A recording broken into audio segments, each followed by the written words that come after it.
At dahil ako nga pala ang first pick, si Joy Joy ang aking pinik, dahil pag natamaan ka ng kidlat nito ay di ka na makakaimik. Joke lang guys, pero pansin ko lang. Yung mga marurunong mag-Joy ay yung mga musicians kasi magaling sila sa mga beat. Muscle memory lang naman kasi ang kailangan mo, para ma-master mo si Joy. Once nasanay ka na sa mga tempo ay madali na lang sa'yo makabuo ng 3 perfect na beat. Sinubukan ko nga ditong agawin ang blue buff ng kalaban para mag-up si Hayaburak. Buti na lang talaga at retrograde si Joy Joy palaboy malaki ang pototoy. Sa sobrang tapang ni Lilia ay nakalimutan niyang mahapdi ang kuryente ni Joy Joy, ayan tuloy na kuryente siya, kaso nga lang ay nabigyan ako ni Hayaburak, nalimutan ko na hindi nga pala ako level 4. At dahil level 4 na ako ngayon, ay ipapakita ko sa inyo kung paano mag-tower dive kay Jowhead. O diba? Haha, ang galing! Dito guys ay pinaramdam ko kay Rafaela at Jowhead, ang hapdi at kirot na dulot ng aking damdamin. Napakasakit na marinig, na ayaw mo na sa akin. Dito ay bibigyan sana ako ni Jowhead, pero nakatakas ako, haha, ang galing.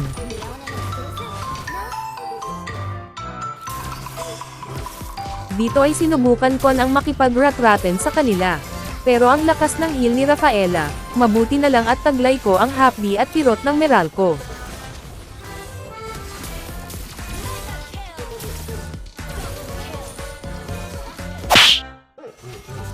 Dito ay akala ko success ang tower dive kay Jowhead, kaso nagkamali ako, di ko alam na may nagpapanggap na talahin dito. At dahil si Rafaela ang pumatay sa akin, hindi ko na siya bubuhayin, dahil sa taglay ng Meralco sa akin lahat ng lumapit mangingisay din. Pagka-retro ko ng turtle ay hinabol ko si Lilia. Kaso nawala pa, umulti pala, pero ang di niya alam ang kuryente ko ay sobrang mapangamba.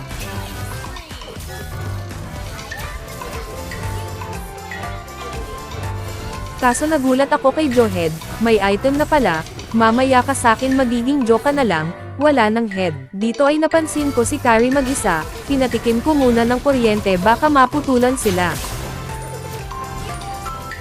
Dito ay umulti si Hayaburak, kaya kinuryente ko at nasindak, nagulat si Rafaela at biglang umiyak, kaya't hinabol ko na lang at pinabagsak.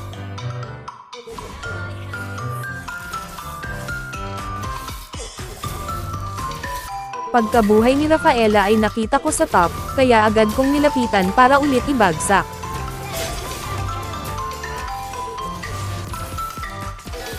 Makikita nyo dito guys na pumapalag na ako sa 3, pero lahat sila ay kabado, si Joy Joy lang to ang hari ng Meralco. Dito naman ay masyado akong nagpapasikat, ang siklab ng kuryente ko ay aking ikinalat, ngunit ako ang napuslat. Hindi ko na mapigilang maglabas ng siklab, kaya ipinamalas ko na ang kuryenteng umaalab. Dito guys ay naka triple kill ako pero napites din ako. Pero okay lang, at least good trade, o diba ang galing. Sana'y nag-enjoy ka sa video na ito. If gusto mo lang matutunan mag-Joy, i-follow mo po sa aking Facebook page at sa YouTube para sa bagong Joy Joy series. Mahalagang paalala, si Joy Joy ay hindi gamot at hindi dapat gamitin panggamot sa anumang uri ng sakit.